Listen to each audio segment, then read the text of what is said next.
Now, please, first of all, look at here the objects of money laundering, and then I'll come to the causes, and which are quite interconnected. The main object of money launderers are just to place their funds in the financial system without arousing suspicion, to move them around, often after a series of complex transactions crossing multiple jurisdictions, so that it becomes so difficult to identify their original source, and finally to move the funds back into the financial and business system so that they appear legal. इनका जो main मकसद होता है money laundering basically कोई crime नहीं है। मैं अलग तरीके से बात कर रहा हूँ यहाँ पे। मनी लॉन्ड्रिंग का जो प्रोसेस है वो खुद कोई बड़ा क्राइम नहीं लेके आता, बल्कि आप लीगल तरीके से भी ये काम कर सकते हैं। अगर आपके पास लीगल इनकम है तो आप उनको ट्रांसफर करें, लेके जाएं, किसी को दे दें, ये आपकी अपनी सवाबदीद होती है, विल होती है। लेकिन हम इसको इसलिए छुपा के करते हैं या इसलिए ये क्राइम होता है बेकार, ये जो पैसा होता है वो ब्लैक होता है, दैट्स द रीजन। तो यहाँ पे ये बताई गई बात कि मनी लॉन्ड्रिंग जो खुद प्रोसेस है, जो खुद बेसिकली मेथड जो डिपेंड करता है डिफरेंट मेथड्स पे, वो ऑब्जेक्ट इसलिए होता है मनी लॉन्ड्रिंग का बिकॉज वो इस काम करने से वो अपने ब्लैक मनी को लीगल करना चाहते हैं।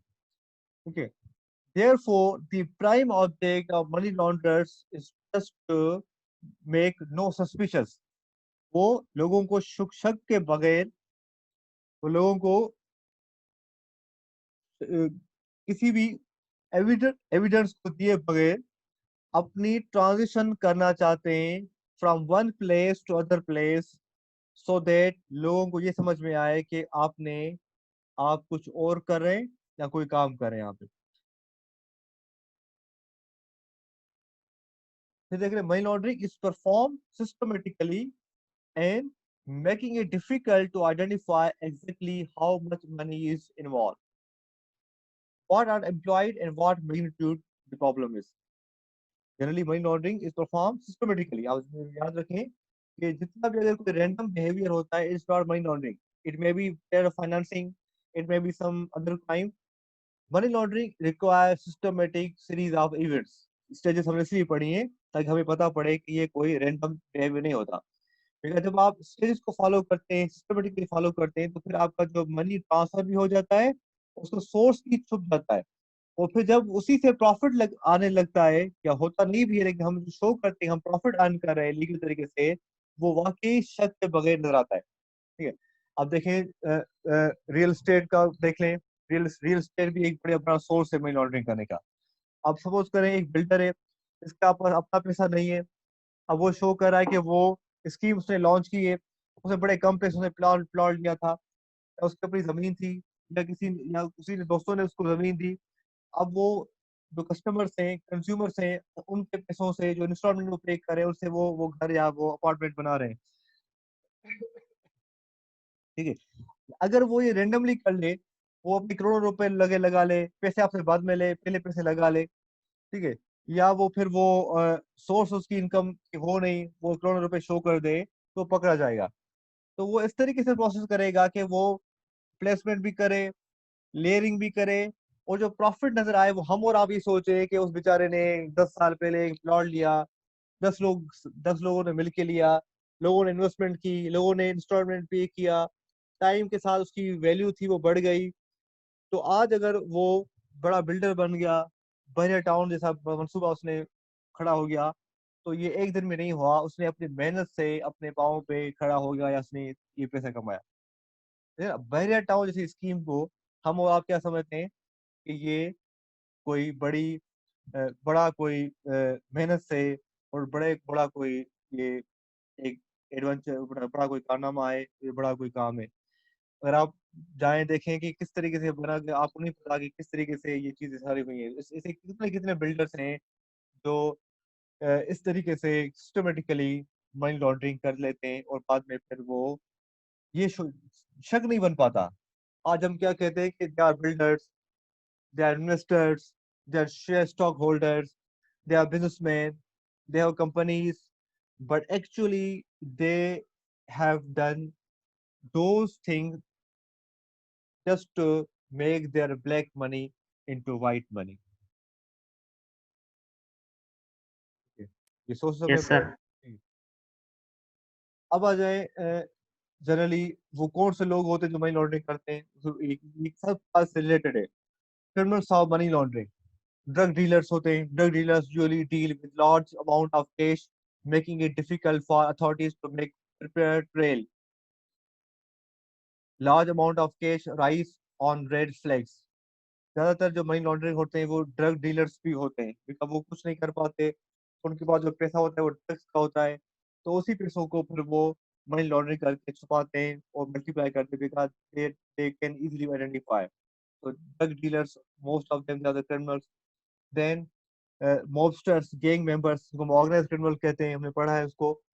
जो ऑर्गेनाइज क्रिमिनल होते हैं, भत्ताखोर, street criminal, target killer, political mafias के लोग, या जो बाकी जो जो गैंगस्टर्स होते हैं, वो ज्यादातर मनी लॉन्ड्रिंग कर रहे होते हैं, बिकॉज उनके रास्ते होते हैं मुल्क से बाहर होते हैं, उनकी चेन्स होती हैं, हायर की होती है, उनके लिए आसान बन जाता है कि वो डिफरेंट तरीकों से यहाँ से क्राइम से पैसे जो कमाते हैं उनको फिर बाहर जाके मनी लॉन्ड्रिंग करें। अब कराची में देख लें कितनी तंजीमें थी, माफिया थी, जो पॉलिटिकल माफिया थी, जो यहाँ भत्ता लेती थी, कुर्बानी की खालें भत्ते के नाम पे, आपका फितरा, फितराना, चैरिटी, लोगों से फोर्स से पैसा, फिर भत्ता, फिर रॉबरी, फिर टारगेट किलिंग, फिर वही पैसा लंदन और जाके उनके जो डॉन थे या जो ग्रुप के जो हेड थे उनको मिलता था। फिर वही पैसा फिर लॉन्ड्री भी होता था, और उसी पैसों से फिर वो क्राइम भी करवाते थे यहाँ पे। ठीक है, तो ये मॉबस्टर गैंगस्टर ये प्रेफर करते हैं मनी लॉन्ड्रिंग करवाना। फिर देख लें बेड पॉलिटिशियंस, देख लें बेड पब्लिक ऑफिशियल, देख लें एम्बेजडर्स, देख लें आप। ठीक है, जो सारे लोग होते हैं जिनका हमें पता है कि ये लोग मनी लॉन्ड्रिंग आसानी से करते हैं। पॉलिटिशियन जो बुरे होते हैं, करप्शन का पैसा मनी लॉन्ड्रिंग करते हैं। बेड पब्लिक ऑफिशियल ब्यूरोक्रेट जो होते हैं, वो भी एम्बेजल किया हुआ पैसा लॉन्ड्रिंग करते हैं। एम्बेजल्स जो होते हैं, जो डिफरेंट तरीकों से पैसा अर्न करते हैं, फ्रॉड करके, धोखा देके, फॉर्जरी करके, करप्शन करके, किकबैक देके, वो भी मनी लॉन्ड्रिंग ज्यादातर वो क्रिमिनल इन्वॉल्व होते हैं इसमें। फिर आप देख लें क्रिमिनल टेररिस्ट। ठीक है, टेररिस्ट भी आपको मिल जाएंगे कि जो मनी लॉन्ड्रिंग करते हैं, बिकॉज उनका जो अल्टीमेट पर्पस होता है वो भले वो उनको वाइट करना नहीं होता, लेकिन वो they want to earn money so that they can carry out their terrorist operations. ठीक है, तो terrorist are also involve in different varieties of money laundering. Charges पे आ जाए अभी। Okay, now you can see here with the pictures. So these are some of the established causes of money laundering. ठीक है, सबसे पहले actions of legislation, evasion of taxes, increase in profits to make black money appear white money, limited risk of exposure। ठीक है, सबसे पहले आप बात करें actions of laws against money laundering. Actions of laws against money laundering give a free hand to criminals. अगर आप दुनिया में बात करें कि क्योंकि आपको पता है कि सारे व्हाइट कलर क्राइम जो होते हैं वो बड़े आसानी से हो सकते हैं और बड़ा मुश्किल से हम उनको ट्रेस कर सकते हैं, बिकॉज उनकी नेचर इतनी सोफिस्टिकेटेड होती है। तो मनी लॉन्ड्रिंग क्योंकि एक एक ऑर्गेनाइज क्राइम तो है, लेकिन साथ साथ ये बेसिकली एक व्हाइट कलर क्राइम भी है। तो ये बड़ा मुश्किल हो जाता है कि हम उसको ट्रेस करें। ठीक है, अब है ना, जितने भी ये व्हाइट कलर के मनी लॉन्डर्स हैं, इन्होंने सालों साल मनी लॉन्ड्रिंग की है, लेकिन अभी तक नहीं पकड़े गए। अगर ये लोग मर्डर करते, चोरी करते, कोई और क्राइम करते, तो ये पहले दिन पकड़े जाते। तो ये बड़ा आसान, इसका रीजन ये है कि मुश्किल है नहीं, बिकॉज लॉज जो है अगेंस्ट मनी लॉन्ड्रिंग वो बड़े स्मूथ हैं, बड़े सॉफ्ट हैं। बिकॉज जब तक आप स्ट्रिक्ट लॉ मेकिंग नहीं करेंगे regarding evidence of procedure, regarding investigation, regarding conviction, regarding trial, regarding bail, तब तक आप इन लोगों को कंट्रोल नहीं कर सकते। ठीक है, सो सबसे बड़ा जो बात है जो इनकरेज करता है मनी लॉन्ड्रर्स को मनी लॉन्ड्रिंग करने का, वो ये करता है कि जो लॉज होते हैं मनी लॉन्ड्रिंग के वो स्ट्रिक्ट नहीं है। अगर आप पाकिस्तान की बात करें तो पाकिस्तान में कम से कम इस वक्त 4 ऐसे लॉज हैं जो डिफरेंट तरीके से मनी लॉन्ड्रिंग को डील करते हैं। सबसे पहले money laundering act 2010 FIA deal करती है एंटी मनी लॉन्ड्रिंग पॉलिसी को। और एफआईए के पास 2010 का एक एक्ट है, इसके मुताबिक वो कैरी आउट करते हैं प्रोसीजर अगेंस्ट मनी लॉन्डर्स। ओके, उसके लिए हमारे पास एक और ऑर्डिनेंस है तो 1999 का, जो हम कहते हैं नेशनल अकाउंटेबिलिटी ऑर्डिनेंस 1999, इसको नेब हम कहते हैं। नेब का एक ऑर्डिनेंस है जो 1999 में एस्टेब्लिश हुआ। उस ऑर्डिनेंस में भी इनडायरेक्ट तरीके से मनी लॉन्डर को सजा देने का या क्रॉस करने का बात होती है। उसके अलावा कंट्रोल ऑफ नार्कोटिक्स एक्ट 1997, 1997 का एक एक्ट है नार्कोटिक्स का, जो फिर ड्रग ट्रैफिकिंग को या मनी लॉन्ड्रिंग को इनडायरेक्टली डील कर सकता है। फिर एंटी टेररिज्म एक्ट 1997, दहशतगर्दी का जो एक्ट आया था 1997 में, वो एक्ट भी मनी लॉन्ड्रिंग को, टेरर फाइनेंसिंग को डील करता है। तो क्या होना चाहिए, अगर हम स्ट्रिक्ट लॉज लेके आ जाए तो फिर हम इस कॉज को कंट्रोल कर सकते हैं। तो इविजन ऑफ टैक्सेस, आप में से कोई अगर इस पर कुछ बात करना चाहे तो please you are welcome, then I will go to the tax evasion.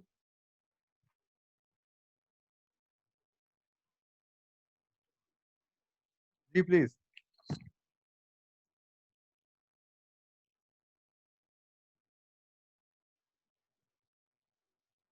Can you hear मी?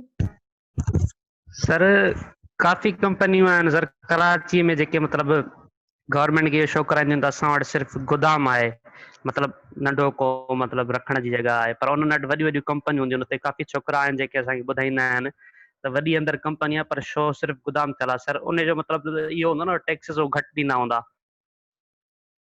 जी ये बड़ी अहम बात है कि मनी लॉन्ड्रिंग का बाय नेचर हम बात करें तो ज्यादातर मनी लॉन्ड्रिंग होती है, वो लोग करते हैं जो डिफरेंट क्राइम करते हैं। वो कौन से क्राइम करते हैं? White collar crime, drug trafficking, smuggling, prostitution, financial frauds, corruption, illegal sale of wild life procedure. मतलब वो लोग जो क्राइम से पैसा जनरेट करते हैं, वही लोग आसानी से मनी लॉन्ड्रिंग करना चाहते हैं। लेकिन एक वो भी लोग होते हैं कैटेगरी, जिनको कहते हैं जो टैक्स देना नहीं चाहते। बिकॉज आपकी जो टैक्स होती है वो हमेशा आपके डिक्लेयर एसेट्स पे होती है, और डिक्लेयर एसेट्स हमारे हमेशा लीगली होते हैं। बहुत कम लोग होंगे जो अपने क्रिमिनल एसेट्स को डिक्लेयर करेंगे, उनको पता होगा वो पकड़ जाएंगे। तो हम एक्चुअली अपने लीगल सोर्सेज को ही डिक्लेयर करते हैं। वो जो डिक्लेयर हमारे एसेट्स होते हैं उन पे टैक्स बनता है लीगल तरीके से, वो जो हमें देना होता है। ठीक है। लेकिन कुछ लोग ऐसे होते हैं, बल्कि मेजोरिटी ऐसी होती है, जो अपनी लीगल इनकम को भी डिक्लेयर नहीं करना चाहती। यू नो क्यों? बिकॉज उनको पता होगा कि इनकम तो लीगल है, कोई शक नहीं है, लेकिन उनको फिर टैक्स दे पे करना पड़ेगा उसका, सालाना जो भी होगा उसका। तो वो फिर वो क्या करते हैं कि वो अपनी जो अपनी प्रॉपर्टी है, उसकी एसेट होते हैं जो होते लीगल, लेकिन वो डिक्लेयर नहीं करते because they are not going to pay taxes. तो फिर इनकम अपनी कम शो करते हैं, प्रॉपर्टी कम डिक्लेयर करते हैं, प्रॉफिट कम बताते हैं। इवन डॉक्टर्स प्राइवेट क्लिनिक चला रहे होते हैं, जो एक पेशेंट से 1,000 रुपए ले रहे होते हैं, लेकिन वो ये शो करते हैं अपने एसेट डिक्लेरेशन फॉर्म में, अपने अकाउंट जो रिटर्न फाइल करते हैं, कि वो 500 रुपए, 400 रुपए, 300 रुपए पर पेशेंट लेते हैं। तो क्यों शेयर जो होगा उनका टैक्स का, वो फिर कम हो जाता है उससे। उस तरीके से काफी बिजनेसमैन ऐसे हैं जो अपनी इनकम डिक्लेयर सही नहीं करते, because they are not ready to pay heavy taxes on the legal income. तो टैक्स रिवीजन करने का, अब यस। देखना, एक अब सपोज करें, अब एक लीगल सोर्स है किसी बिजनेसमैन की। अब वो कह रहा, वो चाह रहा है अगर मैं डिक्लेयर कर लूंगा तो टैक्स में इतना बन जाए, अगर मैंने 10 साल डिक्लेयर नहीं किया तो अब अगर मैं पकड़ा जाए तो मुझे 10 साल का टैक्स ये लोग ले लेंगे। तो मेरा 10 साल का टैक्स जो करोड़ों में बनता है जो चला जाएगा, तो फिर मेरे पास क्या बचेगा? तो फिर वो वही हरकतें करता है जो मनी लॉन्डर्स करते हैं, जो क्राइम से पैसे अर्न करके करते हैं। तो फिर वही उसी तरीके से वो प्लेसमेंट करेगा। वही तरीका होगा कि वो लेने की नहीं भी करेगा तो कम से कम वो पैसों को डंप कर देगा कहीं बाहर मुल्क जाके, स्विस अकाउंट में, लंदन में, कहीं और जाके। या फिर उन्हीं पैसों को वो डंप कर देगा अपने घर में, छुपा देगा। उन्हीं पैसों से वो गोल्ड ले लेगा, प्राइस बॉन्ड ले लेगा, डायमंड्स ले लेगा, किसी दोस्त को दे देगा, किसी ड्राइवर के नाम प्रॉपर्टी कर लेगा, होगी लीगल इनकम। बट टैक्स से बचाने के लिए जो बनता है उससे वो पैसों को छुपा लेगा या उसको लॉन्डर करेगा। तो tax evasion is also one of the cause of money laundering that encourage those offenders. इसके अलावा increase profits. When people have incentive of for more profit in any particular area, such as production, trading, drugs, arms, across border trade, they start taking risks on higher profit. आप देखें कि हम जिस society में रहते हैं वहां पे कुछ इंडस्ट्रीज बड़ी प्रॉफिटेबल होती है, उसमें लीगल इंडस्ट्रीज भी आ जाती हैं, उसमें अनलॉफुल इंडस्ट्री भी आ जाती है। लीगल तो आपकी हो गई रियल स्टेट, आपकी लॉटरी स्कीम्स, आपका कोई बिजनेस हो गया, trade, production side. If you go for the unlawful, you will have drugs, arms, and other prostitution, pornography, gambling, antique smuggling। ये भी एक सॉर्ट ऑफ प्रॉफिटेबल स्कीम्स होती हैं। और हमें पता होता है कि जितना ज्यादा हम यहाँ इन्वेस्ट करेंगे उतना ज्यादा हमें प्रॉफिट उसका होगा। तो these profits are basically encouraging the people to launder, to earn the money and to launder। अगर अगर मुझे पता हो कि मुझे मुझे ये पैसे बाहर भेजने नहीं है, मुझे बाहर पैसे कोई लेगा नहीं मुझसे, मैं यहाँ पे मैं बाहर भेजूंगा तो मुझे टैक्स देनी पड़ेगी, मैं पकड़ा जाऊंगा, तो फिर मैं इतनी करप्शन करूंगा ही नहीं जिससे फिर मेरे गले में मुसीबत आ जाए। मैं इतना ही करूंगा जितना काफी है मेरे लिए। लेकिन अगर मुझे पता हो कि ये पैसे मैं जहाँ जमा करूंगा क्राइम से और इसी पैसों को मैं बाहर सेफली भेजूंगा और इंडिकेट इंडिकेट कर लूंगा, तो फिर कौन बेवकूफ होगा जो फिर अनलॉफुल मनी या क्राइम से पैसा अर्न नहीं करेगा। तो फिर इस वक्त दुनिया में जो ऑर्गेनाइज क्राइम की जो ट्रांसनेशनल क्राइम्स है उसमें आर्म्स स्मगलिंग ड्रग इंडस्ट्रीज हैं, और ये इतनी इंडस्ट्रीज हैं जिनकी ऑडिट नहीं है, जो खुद क्राइम की ऑडिट क्या होती है। तो यहाँ पे जितना पैसा आप डंप करेंगे उतना आपको इनकम मिलेगा, प्रॉफिट रिटर्न मिलेगा आपको। तो ये इनकरेज करती है हम सबको स्टडी में कि आप कमाएं किसी तरीके से भी और आप भेजें और आपको उसका प्रॉफिट मिलेगा। तो फिर शेयर स्कीम्स हो, लॉटरीज हो, कैसिनियोज हो, ऑनलाइन सब करेंसी का बड़ा काम हो रहा है, बिटकॉइन जो करेंसी है उस पर बड़ा काम हो रहा है कि पता नहीं क्या, मुझे नहीं पता उसमें क्या कैसे ट्रेड होता है। मुझसे किसी ने कांटेक्ट किया था, कोई लेडी थी अमेरिकन, कोई 2-3 महीने पहले, उन्होंने इंस्टाग्राम पे जो मैं यूज बड़ा कम करता हूँ, मैं करता ही नहीं हूँ, मुझे मैसेज किया था। और फिर मुझे फिर मुझे अपनी एक ट्रस्ट आ गई थी, मैं खुद मैं चाह रहा था मुझे पता पड़ेगा वो क्या है, तो मैंने खुद उसको मैसेज किया कि आप मुझे बताएं कि किस तरीके से होता है, तो मैं इन्वेस्टमेंट करूंगा। तो उसको पता नहीं क्या शक पड़ गया, तो उन्होंने फिर बाद में मुझे गाइड नहीं किया। लेकिन ये ऐसे काफी ऐसे लोग हैं जो आपको इन्वॉल्व करते हैं डिफरेंट ऑनलाइन स्कीम्स में, शेयर्स में, डिजिटल करेंसी में, ताकि फिर आप इनकरेज हो और आपको प्रॉफिट भी मिलेगा उसका। लेकिन वो इतना कॉम्प्लिकेट होगा कि फिर एंड ऑफ द डे उसका नुकसान ज्यादा होता है कंपेयर टू द प्रॉफिट। ठीक है। तो ये भी एक बड़ा अहम काज है मनी लॉन्ड्रिंग का। उस पर आ जाए to appear black money legal, ये भी बड़ा अहम है। In money laundering black money usually become legal after a series of process and less risk is involved of being caught। Okay. This doesn't happen. This doesn't happen in other economic crimes. So, in order to appear their money more legal, they got money from laundering। ये भी बड़ा हम एक reason है कि आपके पास जो system है, जैसे आप लिखे ना money laundering like washing machine. ठीक है, तो अगर आप पैसे डाल रहे हैं तो एक प्रोसेस है वो वाइट होकर निकल रहे हैं। ठीक है, तो ये जो सिस्टम हमारे पास जो फाइनेंशियल सिस्टम है वो इतना कॉम्प्लिकेटेड है कि वो लोगों को इनकरेज कर रहा है कि आप लाइक वॉशिंग मशीन, कि आप अगर आप स्टेज को फॉलो करेंगे तो आपका पैसा बड़ा धुल के और वाइट होकर निकलेगा और लोग आपको वो ब्लैक मनी उसको नहीं समझेंगे। ठीक है, तो हम जिस टाइम पीरियड में रह रहे हैं वहाँ पे ऑनलाइन बैंकिंग, ई बैंकिंग, मल्टीपल अकाउंट्स, स्मफरिंग, जो करेंसी जो है आपकी, जो मिनी एक्सचेंजेस हैं, वो स्मगलिंग, वो ऑनलाइन स्कीम्स हैं, लॉटरी, वो इतना उसका चर्चा हो चुका है कि हम आसानी से मनी लॉन्ड्रिंग का सोच रहे हैं और फिर कर भी लेते हैं, और बिकॉज हमें पता होता है कि बाद में हम उसको वाइट कर लेंगे। Therefore it's like work like a machine. और फिर उसके अलावा आखिर में लिमिटेड रिस्क, ये बड़ा इनकरेज करता है, बिकॉज अगर आप बाकी क्राइम करें तो उनका जो रिस्क फैक्टर होता है that is quite higher, but if you go for money laundering sort of crime, the risk of apprehension is quite lower.